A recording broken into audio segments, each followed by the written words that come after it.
반갑습니다. 진리를 알지니 진리가 너희를 자유케 하리라. 이 말씀은 우리가 굉장히 잘 알고 있다라고 여겨지는 말씀입니다. 어느 학교의 교훈이기도 하죠. 그리고 또 많은 학교들이 이러한 교훈들을 교패 또는 교문에 써놓고 있는 것을 봅니다.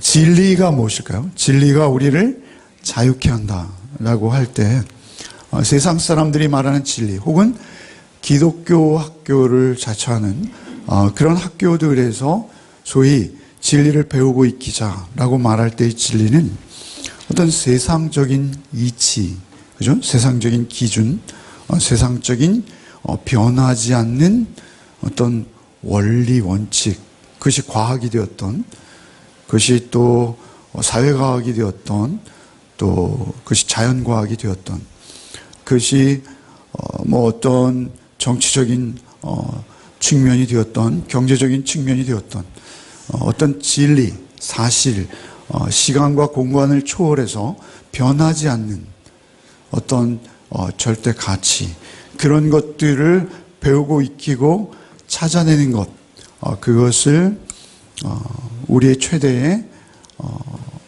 숙제라 여기고, 그것을 찾아낼수록 우리가 자유를 누리고 더 큰 혜택을 받는 삶을 누리게 될 것이다 라는 의미일 것입니다. 그러나 이 말씀이 사실은 그렇게 인용될 수 없는 말씀입니다. 오늘 이 말씀은 다름 아닌 우리에게 순전한 복음입니다. 근데 중요한 것은 이 말씀을 우리가 더 주께서 하신 말씀대로 주님의 뜻대로 이해하는 것, 그것은 굉장히 중요한 것일 것이죠. 그래서 이 진리가 너희를 자유케 하리라 라는 이 말씀의 성경적인 참뜻을 이 시간 우리가 따라가 보겠습니다. 지금까지 내가 어떤 이 말씀에 대한 선지식이 있을 수 있으나 이 말씀에 대해서 또 새롭게 처음 듣는 말씀처럼 우리가 좀 들었으면 좋겠습니다. 그래서 이 말씀이 주님께서는 어떠한 의도와 뜻으로 이 말씀을 우리에게 주셨는지만 접근해보는 시간을 갖도록 하겠습니다.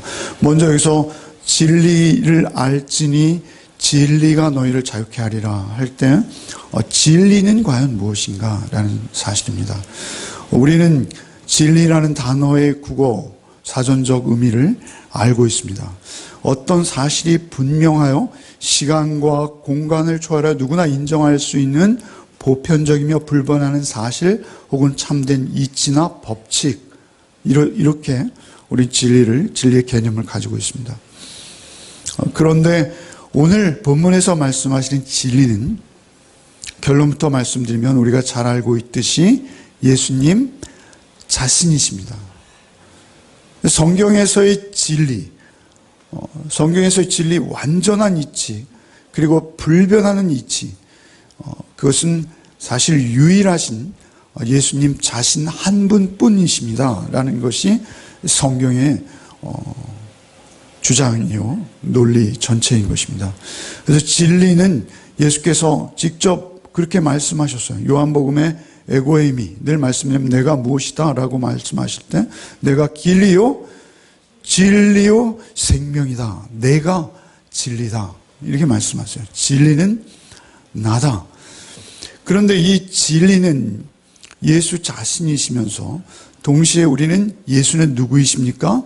말씀이십니다. 그렇죠?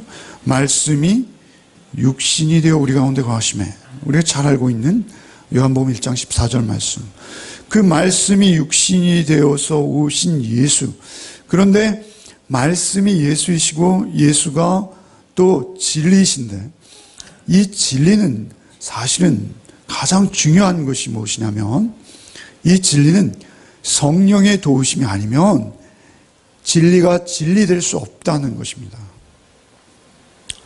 진리에 대한 사전적 성경적 의미를 우리가 좀 더 명확히 알기 위해서 우리가 좀 더 길게 이야기를 하겠습니다.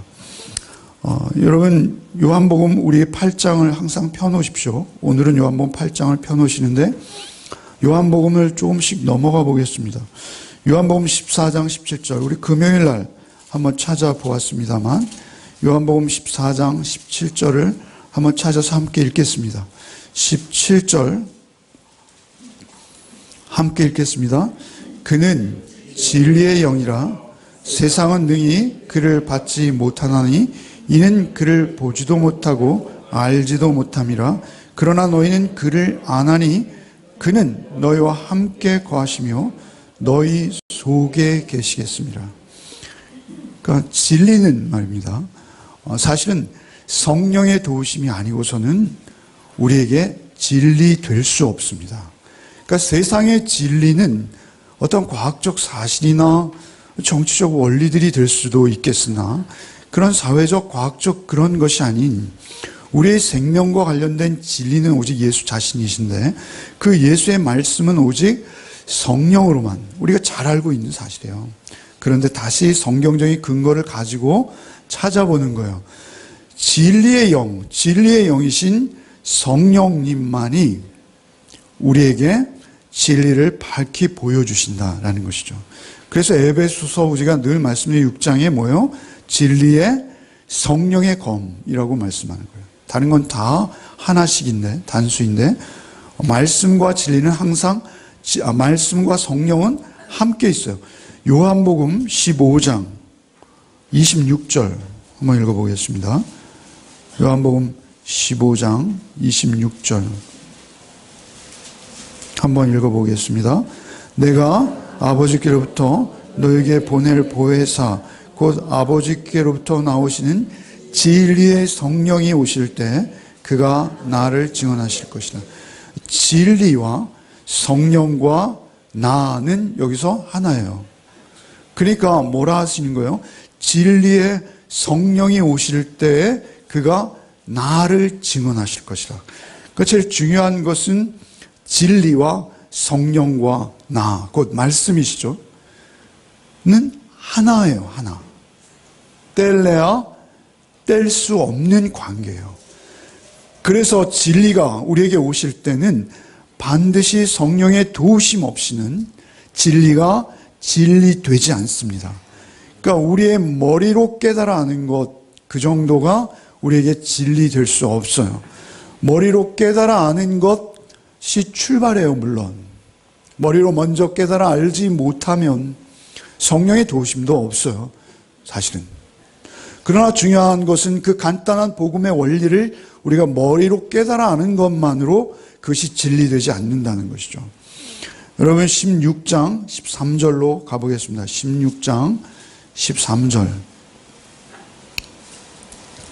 16장 13절 오늘은 그냥 본문만 띄워주십시오. 본문만 띄워주십시오. 16장 13절 한번 읽어보겠습니다. 그러나 진리의 성령이 오시면 그가 너희를 모든 진리 가운데로 인도하시리니 그가 스스로 말하지 않고 오직 들은 것을 말하며 장래일을 너에게 알리시리라.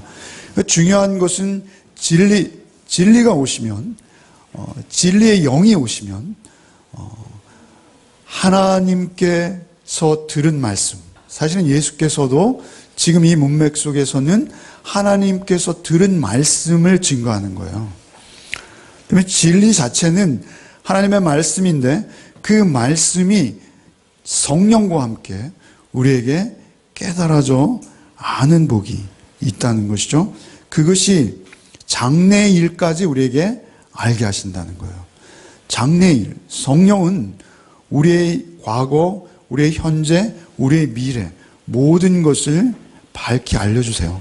근데 중요한 것은 그 진리의 영이 곧 성령이다라는 것을 우리가 먼저 알 필요가 있습니다. 그래서 오늘 본문 진리를 알지니 할 때 진리는 예수 자신이시오. 예수 자신이시오. 그 예수를 설명하는 성령이시오. 그 성령과 예수, 진리는 하나입니다 라고 정리가 되시죠. 그 진리를 알지니 이렇게 말씀하세요. 두 번째는 진리가 뭔지 우리가 알아야 되고, 그 다음에 알아야 되는 것은 무엇이냐면 안다라는, 진리를 알지니 라고 말씀하시는 이 간단한 말씀 속에 굉장히 중요한 의미가 있는 거예요. 진리를 알지니 라고 할 때 안다라는 것은 히브리인에게 늘 말씀드립니다만, 아는 것은 뭐예요? 지식적인 깨달음만이 아니라고 그랬죠. 그죠? 그래서 안다, 내가 누구를 안다라는 것은 머리로 습득하는 것이 아니라 사실은 그들에게는 교제하고 교류를 통해서 경험적으로 아는 것을 안다라고 말씀합니다. 그러니까 진리를 안다는 것은 말씀, 성령, 곧 예수를 우리가 경험적으로 아는 것을 진리를 안다 이렇게 말씀하신 거예요. 그러니까 안다라는 것은 우리가 경험하고 느끼고 부부의 관계처럼 그렇게 경험하는 것입니다. 예수를 그렇게 경험하는 것이 진리를 아는 것이다 라고 말하는 거예요. 진리를 안다. 그러니까 우리가 교회에 나오는 것도, 신앙생활하는 목적도, 우리의 삶의 여정에서 가장 중요한 덕목도 사실은 예수님을 알고 경험하는 거잖아요. 그렇다면 우리에게서 진리를 안다는 것은 우리 신앙생활의 모든 거예요, 사실은. 근데 중요한 것은 우리식으로 말한다면 진리를 안다는 건 뭐예요? 우리식으로 말하면 큐티하는 거예요. 그죠? 큐티하는 거예요. 진리를 안다는 것은 말씀을 그저 수박 겉핥기식으로, 말씀을 수박 겉핥기식으로 아는 것이 아니라 깊이 있게 성령의 도우심으로 묵상하고 말씀의 깊은 의미들을 깨달아 아는 데서 그치는 것이 아니라 그 깨달아 안 것을 실천하기 위해서 우리의 삶 속에서 몸부림을 해야 해요, 사실은. 그러한 말씀을 깨달아 알고 성령의 도우심으로 나에게 깨우쳐진 말씀에 순종하는 몸부림이 있는 그 삶에 동반되는 암이 있는 거예요. 그래서 예수의 말씀과 우리가 교제해 가는 거예요. 그것을 우리가 안다라는 거예요. 말씀을 삶 속에서 순종함으로 그 말씀이 어떤 의미인지를 깨달아 아는 것을 진리를 안다. 이렇게 말하는 거예요. 쉬운 걸 복잡하게 설명하는 특별한 재주가 저한테 있습니다. 네. 나는 중요한 것은 왜 제가 이렇게 자꾸 복잡하게 하는 이유가 있습니다. 그것은 무엇이냐면 그만큼 이 삶이, 이 개념이 우리의 삶 속에 익숙하게 실천되어지는 것이 쉽지 않다는 것입니다. 그래서 이렇게 말씀드리는 거예요. 가장 오늘의 중요한 핵심 단어는 자유예요, 자유.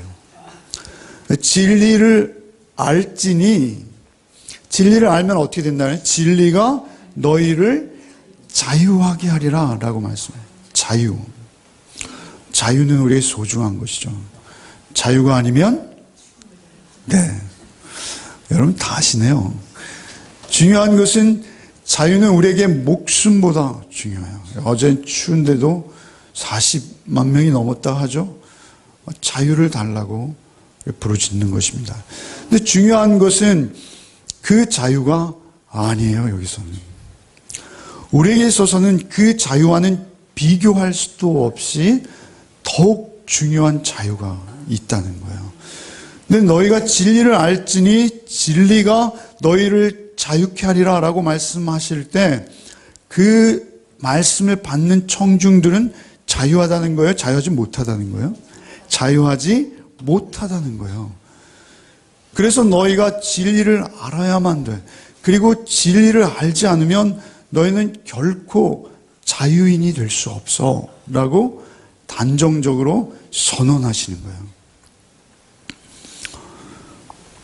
그런데 사실은 우리가 그 진리로부터 자유하지 못하는 이유가 뭐냐면요, 내가 자유롭다고 착각하는 거예요. 내가 자유인이라고 착각하는 거예요. 내가 하고 싶을 때 다 할 수 있다라고 여기는 것이죠. 내가 사랑하고 싶으면 사랑하는 거지.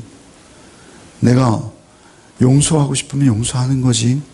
내가 교회에 헌신하고 싶으면 헌신하는 거지. 내가 술 끊고 싶으면 끊는 거지. 내가 담배 끊고 싶으면 끊으면 되지. 아니라는 것입니다. 그것이 우리를 꽉 붙들고 있다는 것입니다. 우리가 정말 하나님의 일을 하고 하나님의 일꾼으로 우리의 삶을 주께 드리기를 원할 때, 그래서 그것을 내 삶 속에 실천하려고 할 때, 그것을 내 삶 속에 실천하려고 우리는 싸움이 일어나요. 반드시. 죄에 대해서 우리가 해방되고 자유된다는 것은 그냥 죄 책에서만 벗어나는 게 아니에요. 죄의 책임에서도 벗어나지만 죄를 쥐고 있는 세력이 있다는 거예요. 우리 자유는요, 세상의 어떤 자유가 아닌 죄로부터의 자유라는 것을 34절 한번 읽어보시죠. 한번 읽겠습니다. 34절 시작. 예수께서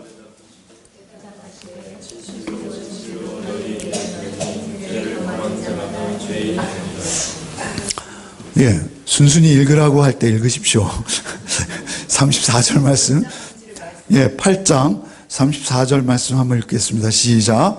예수께서 대답하시되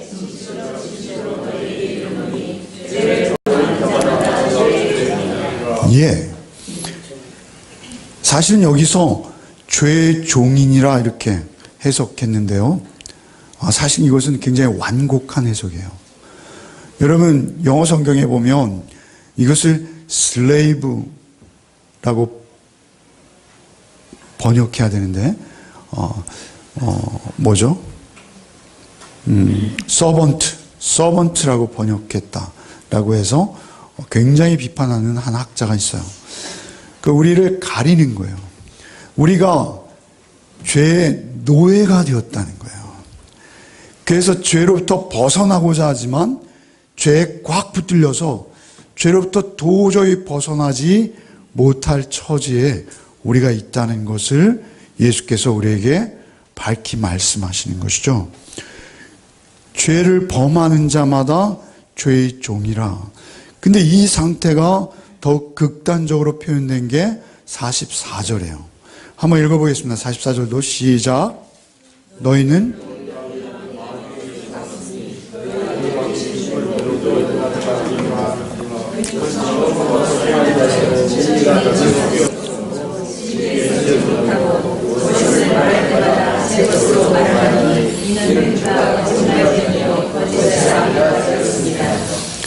중요한 것은 너희가 지금 이 말을 듣고 있는 사람들의 청자는 유대인이에요.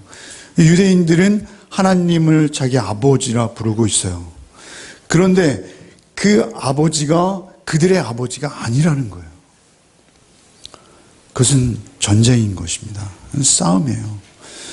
그들의 아비가 누구라는 거예요? 사단, 곧 마귀라는 거예요. 그러니 어찌 유대인과 예수 사이에 싸움이 일어나지 않겠습니까? 그러나 사실은 예수께서 이런 말씀을 하실 수밖에 없는 것을 그들은 이해하지 못하고 있는 것입니다. 이해하지 못할 뿐만 아니라 결국은 그들이 어떻게 합니까? 예수를 죽이게 되는 것입니다. 그러니까 우리가 신앙생활을 한다는 것은 예수를 죽이느냐 살리느냐인 거예요. 중요한 것은 우리가 예수 죽인 자 맞습니다. 그런데 예수를 자꾸 우리가 죽일 수 있다는 거예요. 그런가 하면 우리가 영원히 예수와 상관없어질 수도 있다는 거예요. 그것을 우리에게 경고하시는 거예요. 교회 생활을 열심히 하고 늘 하나님을 아버지로 부르고 있는데도 하나님과 상관없는 자. 나는 아니야. 우리 이렇게 생각할 수 있겠으나 중요한 건 성경은 항상 누구를 향한 말씀이에요? 나를 향한 말씀이에요. 우리에게 있어서 가장 중요한 것은 이 말씀을 통해서 내가 하나님 진리의 말씀의 자녀인지 사단 마귀의 자녀인지 나를 분별하는 거예요. 너를 분별하는 게 마귀고요.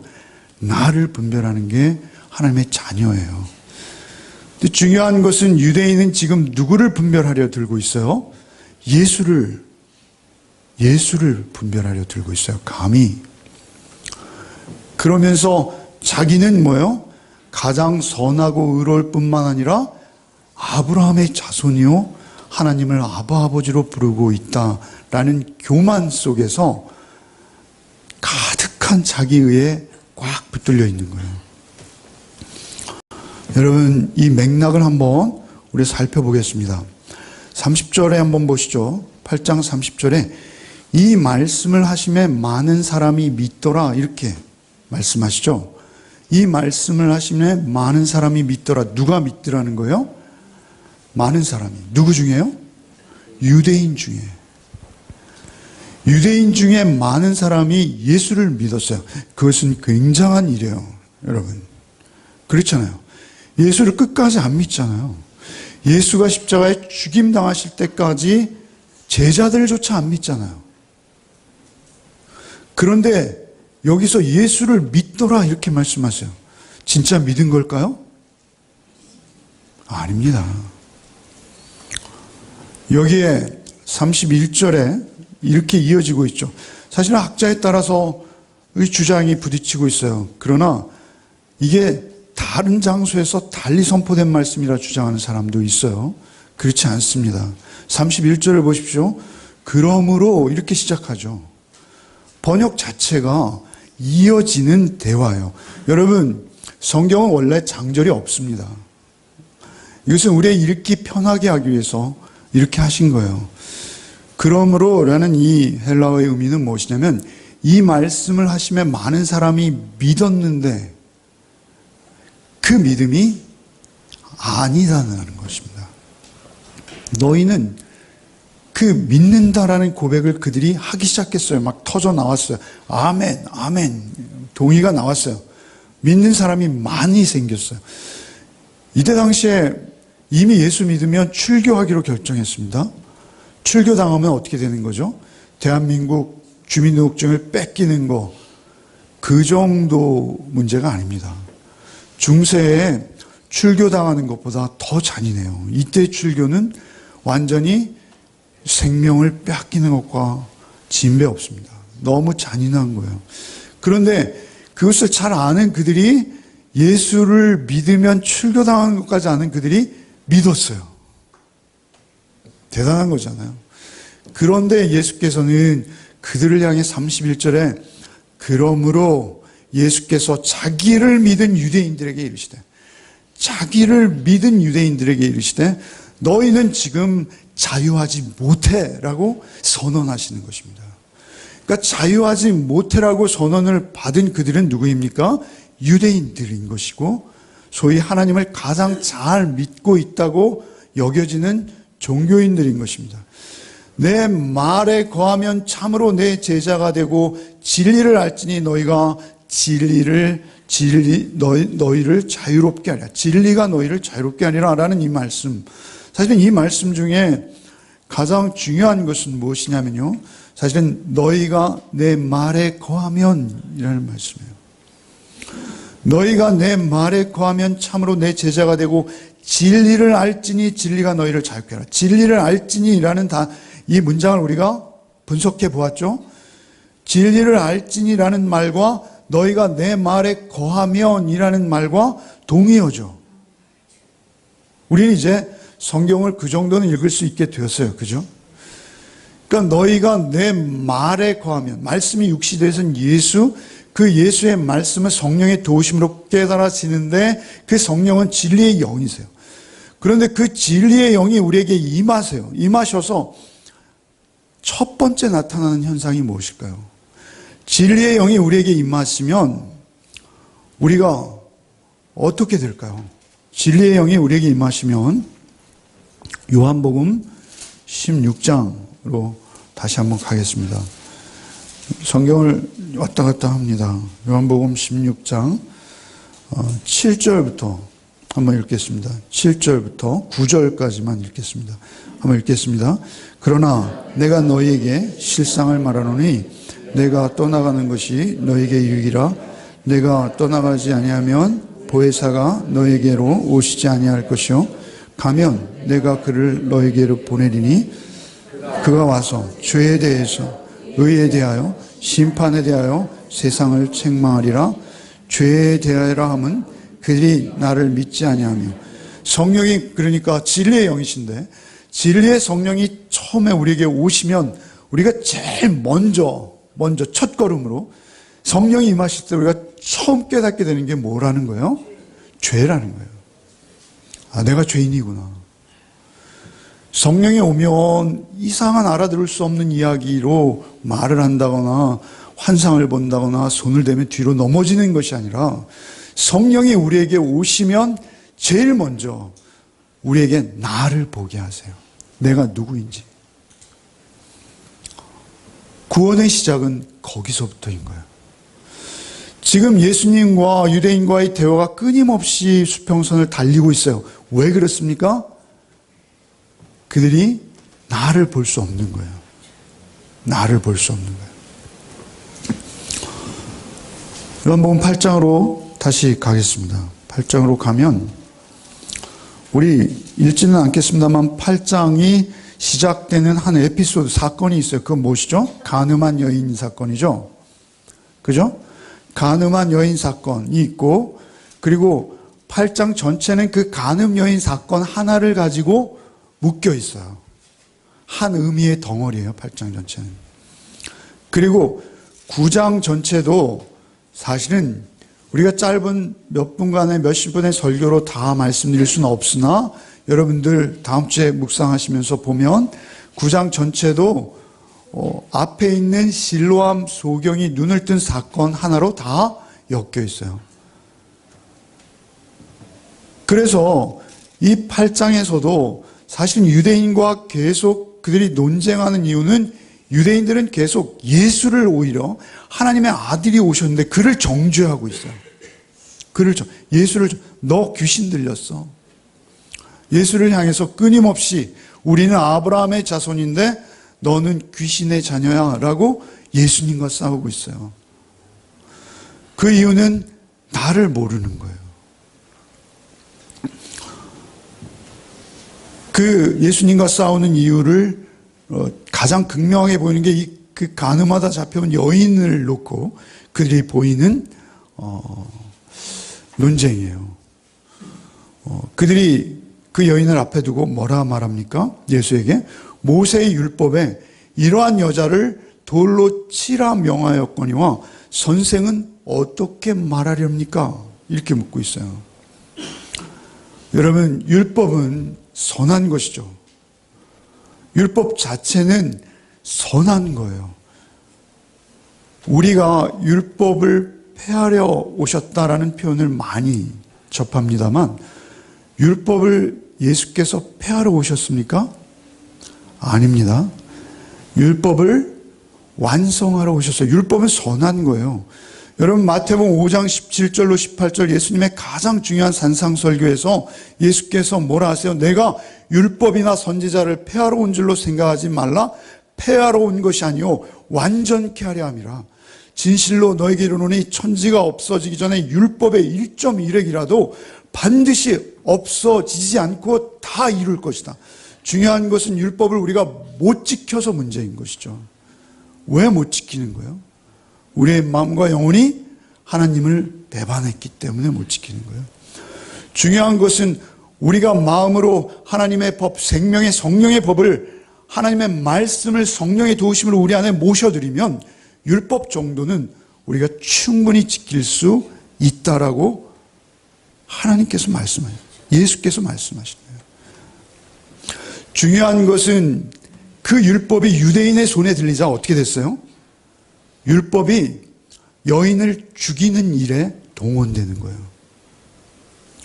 율법 자체가 나쁜 것이 아니라 율법이 자기의 이익을 채우고 자기의 어떤 종교적 기득권을 유지하고 너를 정죄하고 나를 의롭게 하는 도구로 율법이 쓰이는 거예요. 그러니까 중요한 것은 뭐예요? 율법을 누가 손에 들고 있느냐인 거예요. 그죠? 율법이 누구의 손에 들리냐.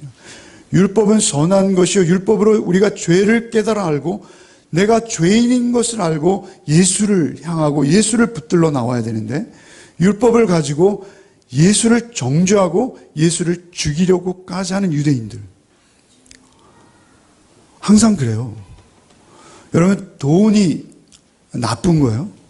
늘 드리는 말씀인데 더 정확히 우리가 구별하자는 거예요. 돈이 나쁜 거예요? 여러분, 돈은 나쁜 게 아니에요. 돈은 어찌 보면 우리의 피요, 땀이요, 우리의 생명이에요. 그 돈은 자체가 선한 것이죠. 선한 건 나쁜 건 아니에요. 뭐 규정할 수는 없어요. 그러나 돈이 누구의 손에 들리느냐예요. 돈이 누구의 손에. 민주주의가 지금 뭐 하자는 거예요? 공산주의, 민주주의 싸우잖아요. 뭐 하자는 거예요? 그 돈의 분배를 어떻게 할 것인지의 싸움이잖아요. 중요한 것은 우리에게 우리의 손에 돈이 들렸을 때 내가 죄인이면 그 손은 남을 지배하고 착취하는 수단이 돼요. 그 돈으로 사람들을 내 마음대로 조정하고 부리는 수단이 되는 거예요. 그러나 그것이 선한 자의 손에 들리면 생명을 살려내는 아름다운 주님의 일을 이루는 주의 도구가 되는 거예요. 그 중요한 것은 돈이나 경제 자체가 우리에게 불리하거나 악한 것이 아니라 중요한 것은 그것이 누구의 손에 들리냐. 권력도 마찬가지입니다. 힘이 누구 거예요? 힘이, 권력이 나쁜 거예요? 힘이 나쁜 거 아니에요. 힘 자체는 나쁘다 선하다 할 수 없는 것이죠. 그 힘이 누구에게 집중되느냐 하고 그 힘을 가진 자가 누구냐가 중요한 거예요. 그 힘으로 누군가는 위험과 위기에 처한 사람들을 살려내는 자가 되는 것이고요. 누군가는 그 힘으로 위험에 처하고 위기에 처한 자들을 오히려 빠뜨리는 자가 되는 거예요. 중요한 것은 그 힘이 누구에게 있느냐라는 것이 더 중요한 것이죠. 죄인이라 죄를 짓는 거예요. 우리는 간단히 말하면 우리가 그런 경제나 정치나 엄청난 나라의 일이 아니라 나에게, 나의 삶 속에 적용해 보자는 거예요. 나의 삶 속에서 내게 주어진 하나님의 생명과 시간과 물질과 소유와 모든 것들이 어떻게 선용될 수도 있고 어떻게 악용될 수도 있다는 거예요. 그것은 내 아비가 누구인가에 따라 결정된다. 오늘의 말씀은 그것이죠. 진리를 알지니 진리가 너희를 자유케 하리라 라는 이 말씀 앞에서 우리는 양쪽을 택해야 돼요. 진리를 택할 것이냐? 나의 아집과 나의 욕심과 나의 욕정을 택할 것이냐? 우리는 항상 그 싸움 속에서 우리 신앙생활을 하고 있는 거예요. 그때 사실은 우리 교회는 너무 죄 얘기를 많이 해서 여러분이 너무 죄송합니다. 그러나 사실은 성경 전체가 그 얘기인 거예요. 진리를 알지니 진리가 자유케 하리라라는 말씀에서 우리에게 가장 중요한 것은 내가 나를 보는 거예요. 말씀 앞에 나를 세우는 거예요. 말씀 앞에 누군가 다른 사람을 세우는 것이 아니라 말씀 앞에 나를 세우는 거예요. 그리고 그 말씀 앞에 성령의 도우심으로 나를 비추어 보는 거예요. 그리고 그 말씀 앞에서 나를 진리 쪽에 세울 것인지 거짓과 사단 마귀 쪽에 세울 것인지는 우리가 결단하게 되어 있는 거예요. 다만 성령의 도우심으로 내가 항상 진리의 편에 서기를 간절히 원하는 그 간절함이 여러분에 있으셔야 되는 것이죠. 여러분, 바울 사도도 대단한 분이죠. 바울 사도가 어떤 분이십니까? 우리가 알잖아요. 그런데 바울 사도가 어떻게 비참한 고백을 합니까? 로마서 7장의 고백 언제나 우리가 기억해야 돼요. 내 속사람으로는 하나님의 법을 즐거워하되 내 지체 속에서 한 다른 법이 내 마음과 싸워 내 지체 속에 있는 죄의 법으로 나를 사로잡는 것을 보는도다. 나를 사로잡아가고 있어요. 그런데 내가 심지어는 저항할 수도 없는 처지에 빠질 수도 있다는 거예요. 오라 나는 곤고한 자로다. 이 사망의 몸에서 누가 나를 건져내랴 라는 자리까지 가는 거예요. 누가요? 바울 자신이. 바울이 누구를 정죄하는 게 아니에요. 그죠? 바울은 복음의 일꾼으로 가장 낮아지고 가장 섬기는 자로 자비량하면서 그의 삶 전체를 하나님 앞에 드린 자예요.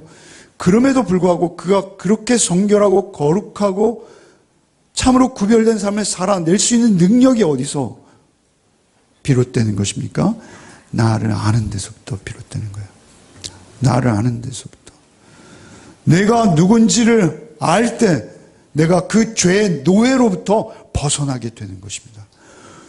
여러분 자신을 모르는 상태에서는 여러분도 예수를 계속 십자가에 못 박고 예수를 욕되게 하고 빛이라 소금이라 하셨는데 우리는 오히려 그 빛을 가리고 오히려 소금이 썩어서 짠맛을 내지 못하며 비난과 비탄의 대상으로 우리가 마귀의 자식이 되어 버릴 수 있다는 거예요. 잊지 맙시다. 우리가 그것을 잊지 맙시다. 성령께서 오셔서 나를 비춰주실 때 나를 보시는 복이 있으시기를 바랍니다. 그럴 때만 우리가 바울을 이야기할 수 있는 거예요.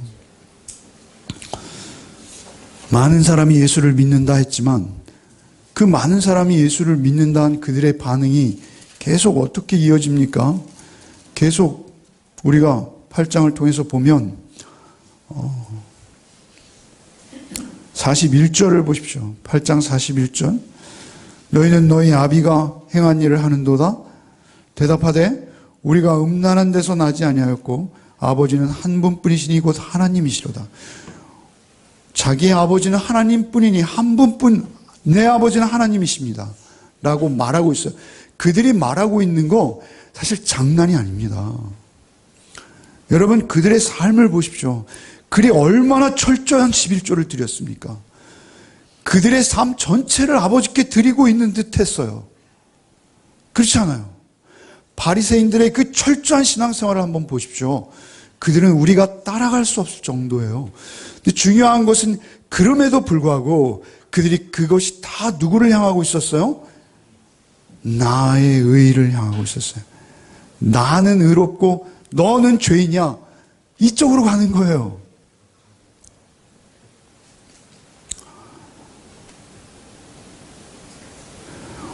너는 모두가 섬길 대상입니다. 우리에게. 죄인은 나뿐입니다. 항상 그것을 우리가 못 깨달는 거예요. 우리에게 있어서 저도 늘 그 싸움입니다. 왜 이렇게 못할까? 왜 이렇게 약할까? 왜 이렇게 헤맬까? 제가 오히려 성도님들을 원망하는 경우가 없을 것 같습니까? 저라고? 있습니다. 저의 모습을 못 보는 것이죠. 저도 실수할 때가 있습니다. 심지어 음란하고요. 심지어 제가 거짓말을 할 때조차 있습니다. 중요한 것은 그 상황이 중요한 것이 아니라 진정 자유하는 자는 그때 내 모습을 볼 수 있는 자예요. 진정 자유한 자는 그때 내 모습을 보고 나를 쳐서 주의 말씀 앞에 복종시키는 자리까지 나올 수 있는 자가 자유자입니다. 그러니까 우리에게 있어서 자유자라는 것은 무엇이냐면 나의 기득권과 나의 어떤 얄팍한 권리를 챙기기 위해서 누군가를 정죄하며 누군가 앞에 서는 것이 아니라 내가 그 돌을 주님을 향해서 던지려 하던 돌을 나를 향하게 하는 것. 죄 없는 자가 돌로 쳐라 라는 주의 음성을 듣는 것이 그리스도인입니다. 그가 자유자입니다. 그가 거짓 믿음에서부터 해방된 자요 이제 참으로 진정한 하나님의 자녀가 되는 것입니다. 여러분 실로암 소경의 예화가 무엇을 말씀하고 있을까요? 실로암 소경은 날 때부터 보지 못했다 하죠. 우리는 다 날 때부터 아담의 후예로 태어납니다. 우리의 인생이 본질적으로 얼마나 악한지, 우리의 인생이 얼마나 더럽고 냄새나며 추한 것인지 우리는 나를 못 봐요. 소경이에요. 나만 못 본 채 내 주변만을 원망하고 불평하는 거예요. 그것이 우리의 본질이에요. 그렇게 내 주변만을 원망하고 불평하는 나, 요즘은 다닐 교회가 없어.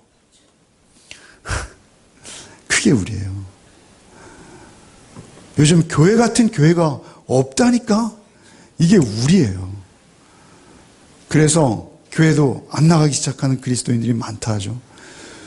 중요한 것은 우리에게 있어서 내가 날 때부터 소경인 것을 아는 것이 우리에게 복이라는 거예요. 여러분 9장 한 장은 전체 실로암 소경의 에피소드라 그랬죠. 9장 마지막 절을 한번 읽어봅시다. 9장 마지막 절.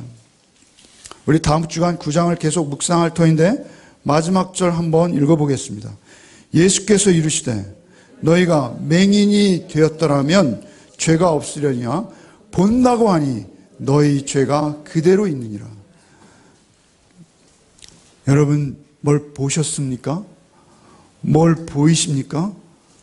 성령께서 여러분에게 찾아오시고 성령이 여러분에게 먼저 보여주시는 것은 성경이 분명히 여러분 자신의 죄악이라고 밝히 말씀하십니다. 언제나 우리가 하나님 앞에서 거룩하고 경건한 삶을 살 수 있게 되는 첫 출발은 늘 말씀의 나를 비춤으로부터 시작하는 거예요. 여러분 말씀의 묵상, 여러분에게 무엇이 도움이 되십니까? 말씀의 묵상하실 때마다 말씀을 들고 너는 말씀 못 지키지? 나는 말씀 안에 있다? 이렇게 읽으면 우리도 유대인인 거예요. 바로 말씀을 읽으실 때 참으로 나를 보셔야 돼요. 나를 보시면서 내가 얼마나 무지한 자인지, 날 때부터 나는 내가 죄인인지도 모르고 그 무지로부터 꽁꽁 묶여서 내 인생이 어디로부터 와서 어디로 가는지도 모른 채 늘 불만하고 불평하고 원망하며 누군가를 향해 정죄하고 손가락질하는 나의 모습을 보게 하시는 거예요. 그리고 무릎 꿇게 하시는 거예요. 주님 아니면 저는 이 죄의 노예에서 벗어날 수가 없군요. 라고 주님만을 의지하는 거예요. 주님이 그때 우리의 모든 죄책에서 자유케 하실 뿐만 아니라 죄의 권세, 사단, 마귀로부터 우리의 모든 사슬을 끊어주시고 우리를 완전한 자유로 인도하실 줄 믿습니다. 그게 우리 신앙생활인 거예요. 그래서 나의 믿음 없음을 불쌍히 여겨 주옵소서 라고 주님 앞에 무릎 꿇는 거예요. 나의 믿음 없음. 실로암 소경이 뭐라고 지금 이야기하고 있습니까?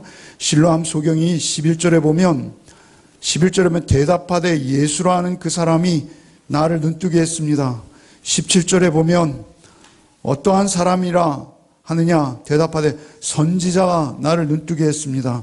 그러다 27절에 보면 9장입니다. 당신도 그의 제자가 되려 하나이까? 라고 그들에게 반문하면서 이제는 의기가 그에게 나오고 있어요. 20절에 보면 하나님께로부터 오지 아니하였으면 그러한 일을 할 수 없습니다.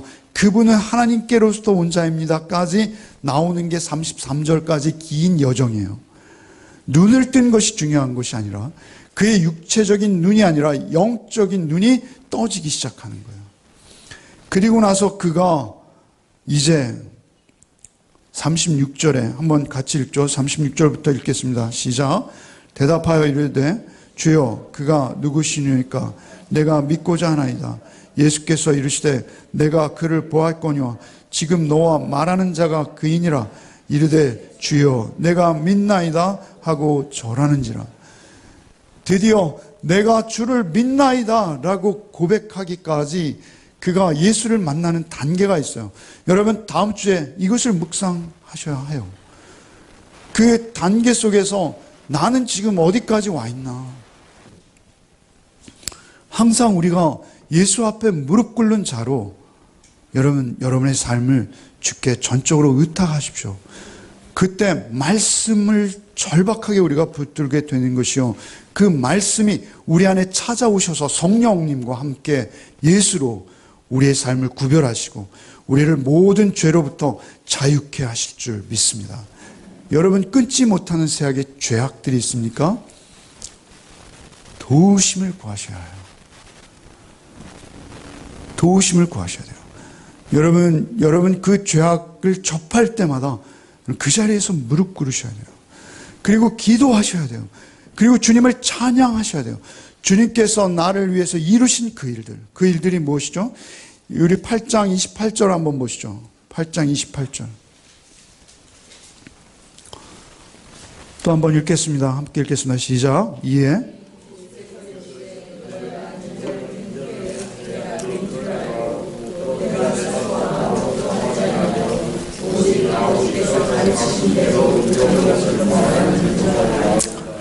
너희가 인자를 든 후에야 라고 말씀하시죠. 인자가 들린다라는 표현, 우리가 요한복음 3장에서도 보았고요, 또 14장에서도 보고요, 나중에 19장에서도 보았어요. 들리는 게 뭐죠? 예수께 영광이시죠. 근데 여기서 들린다는 것은 십자가와 부활까지를 포함하는 거예요.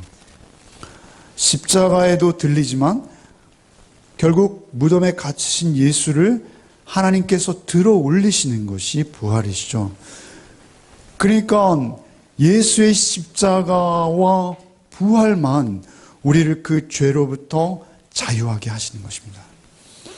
그러니까 예수의 십자가와 부활, 그것이 36절에는 또 달리 이렇게 표현돼요. 36절 한번 읽어보시죠. 시작. 그러므로 아들이 너희를 자유롭게 하면 너희가 참으로 자유로우리라. 우리를 자유롭게 하는 분은 아들밖에 없으시다는 거예요. 우리 스스로 자유로워질 수 없다는 것이죠. 중요한 것은 아들이 우리를 찾아오시는 거예요. 그게 은혜예요. 아들이 우리를 찾아오시는 게 은혜예요. 여러분이 하루에 말씀을 펼쳐놓고 묵상하시잖아요. 큐티 말씀을 읽으시잖아요. 그때 그것이 예전에는 안 그랬는데 하나님의 음성으로 들리실 때가 있으세요? 그거는 예수께서 여러분에게 은혜를 베푸시는 때예요. 그 말씀이 그전에는 그저 그렇게 들렸는데, 그 말씀을 펼쳤는데 그 말씀이 살아있는 주의 음성으로 나에게 확 들어올 때가 있어요. 그때 우리는 사는 거예요. 그 하루하루의 말씀이 우리 안에 거하시면 우리가 예수의 제자가 되고 진리를 알지니 진리가 우리를 자유케 하리라 라는 선언이 여러분에게 실현되는 순간인 거예요. 아들이 여러분을 자유케 하세요. 아들은 진리이시고 말씀이시고 성령이세요. 그래서 그 성령이 말씀을 깨우쳐 알게 하셔서 여러분이 참으로 머리가 쭈뼛거릴 정도로 진리의 말씀으로 기록된 말씀만이 나를 살리는 생명으로 나에게 깨달아져 아는 복이 여러분에게 있는 거예요. 근데 그것은 여러분 스스로가 아니라 하나님이 전적으로 은혜를 베푸실 때만 가능한 거예요. 그래서 우리가 구하고 찾고 두드려야 되는 거예요. 누구를요? 성령님만을. 성령님을 구하고 찾고 두드리실 때 그 일이 우리에게 하루하루 일어나서 우리가 비로소 그리스도인답게 거룩하고 경건하고 구별된 삶으로 여러분의 삶을 하나님 앞에 드리게 될 줄 믿습니다. 그때 세상 사람들이 여러분 보고 와, 빛이다. 당신은 소금이야. 당신은 이 세상의 부패를 방지하기 위해서 자신을 기꺼이 던지고 희생하는 소금이야. 그런 용기가 도대체 어디서부터 나오는 거야? 이렇게 우리를 기이 여기고 우리에게 물어오기 시작한다는 것입니다. 그러한 일들이 우리에게 없다는 것은 무엇입니까? 우리가 말씀 앞에 그만큼 무릎 꿇지 않는다는 거예요. 계시록 21장 5절 말씀에 우리를 사랑하사 그의 피로 우리 죄에서 우리를 해방하시고 이렇게 말씀하세요. 그의 십자가의 보혈이 우리를 해방했어요. 어디서부터요? 죄책으로부터, 또한 죄의 권세로부터, 마귀와 사단의 손에서부터 우리를 빼앗아서 그 흑암에서 우리를 건져내사 그 모든 결박을 푸시고 예수의 자녀 삼아 주시는 거예요. 그것은 그냥 외워서 주문처럼 되는 것이 아니라 여러분의 하루하루의 삶 속에서 말씀이 묵상되어지고 그 말씀의 깊이를 이해하고 그 진리가 깨달아져 알고 그 진리를 여러분의 삶 속에 실천하기 위해서 여러분이 몸부림할 때 그 경험 속에서 예수가 나의 안에 어떻게 찾아오셨으며 어떻게 역사하셨는지를 나누게 되는 거예요. 그게 여러분 오후 큐티 자리인 거예요. 오후 큐티 자리에서 여러분은 여러분의 의의를, 여러분의 공로를 드러내는 것이 아니라 내가 이렇게 지난주에도 자유했습니다. 지난주에도 죄가 나를 찾아와서 이렇게 나를 얽매이려 했으나 주님께서 나를 또 자유케 하셨네요. 그 자유는 빼앗길 수 없는 자유인 것을 내가 또 지난주에 경험했습니다. 이렇게 말하는 것이죠. 우리 마지막으로 자꾸 오늘 찾게 해서 죄송한데 이제 요한복음을 떠납시다. 손가락을 해제하시고 7장 로마서 7장 한 번만 이 말씀 읽고 마치겠습니다.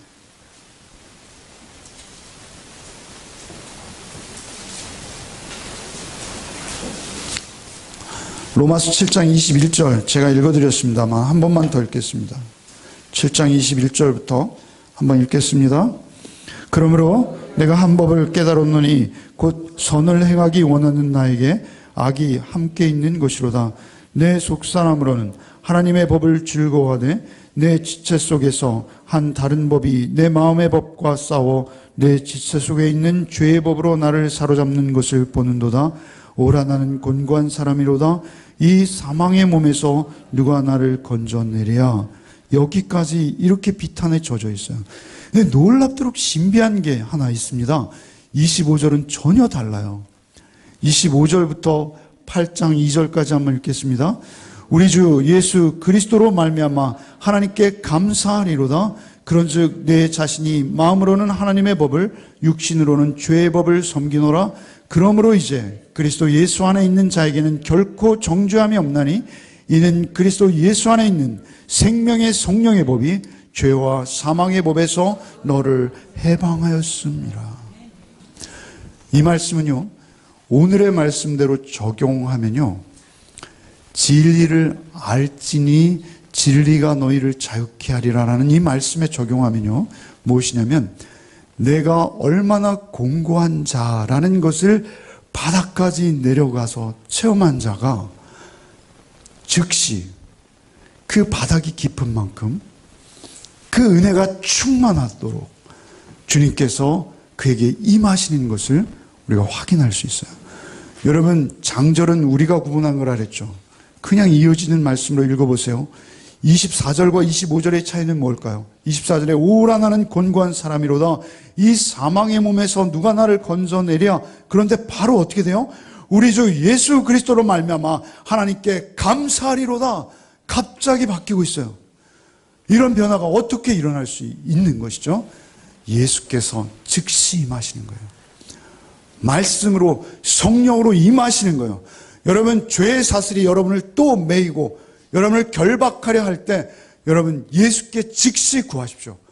여러분 5분 안 되면 10분 그 있는 자리에서 예수께 구하고 찬양하고 말씀 펴고 여러분 손들고 기도해 보세요.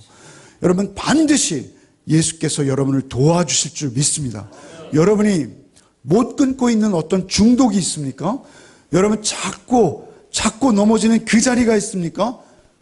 그냥 당하지 마시고 이제는 저항하십시오. 예수께서 16장, 이제 요한복음 16장의 마지막 절, 너희가 세상에서 환난을 당하나 담대하라, 내가 세상을 이기었노라 라는 마지막 말씀을 남기시고 대상적 기도 17장에 하시고 18장에 체포되시고 19장에 죽임당하세요. 마지막 말씀 뭐예요? 담대하라, 내가 세상을 이기었노라.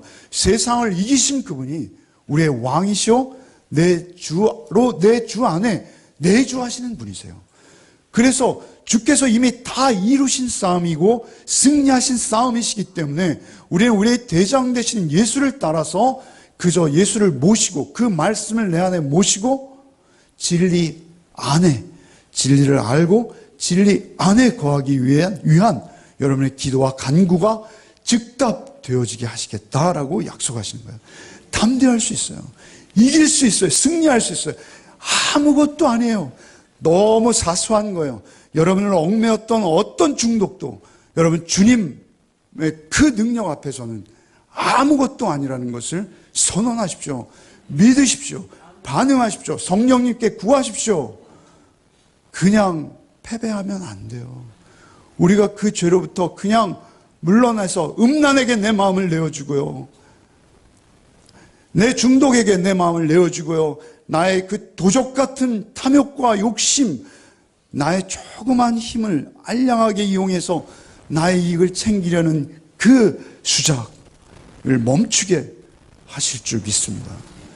그래서 여러분의 삶을 통해서 예수를 드러나게 하시고 예수의 영광이 여러분의 삶 속에서도 드러나는 복이 저야 여러분에게 있을 줄 믿습니다. 오직 여러분의 삶이 늘 말씀과 통해요. 말씀 앞에 여러분을 쳐서 복종시키실 때 경험하는, 진리를 아는 거예요. 진리를 알아가는 거예요. 진리를 깨달아 앉아 기쁨을 여러분 누리시기 바랍니다. 여러분 진리를 깨달으면, 내 오늘 진리를 깨달으면 내일 죽어도 좋다, 뭐 이런 말 한 사람 있죠. 네? 네. 하여튼 뭐 저는 무식해서. 근데 하여튼 중요한 것은 진리를 깨달아 아신 거예요, 여러분. 그 진리가 얼마나 소중한지요. 그들이 교훈으로 하는 그런 진리가 아니라 죄의 종으로 매여있던 나를 자유케 하신, 해방하신 주님. 내가 사랑할 수 있게 하시고, 용서하지 못하는 나를 용서하게 하시고, 나에게 그 중독되어서 내가 끊지 못했던 그런 중독된 그러한 음란 사이트, 뭐 이런 것들 다 끊게 하시고, 끊게 하시는 정도가 아니에요. 담배를 보기도 싫어진다니까요. 그냥 피기 싫은 게 아니라 보기도 싫어져요. 성령이 오시면 즉시 일어나는 반응입니다.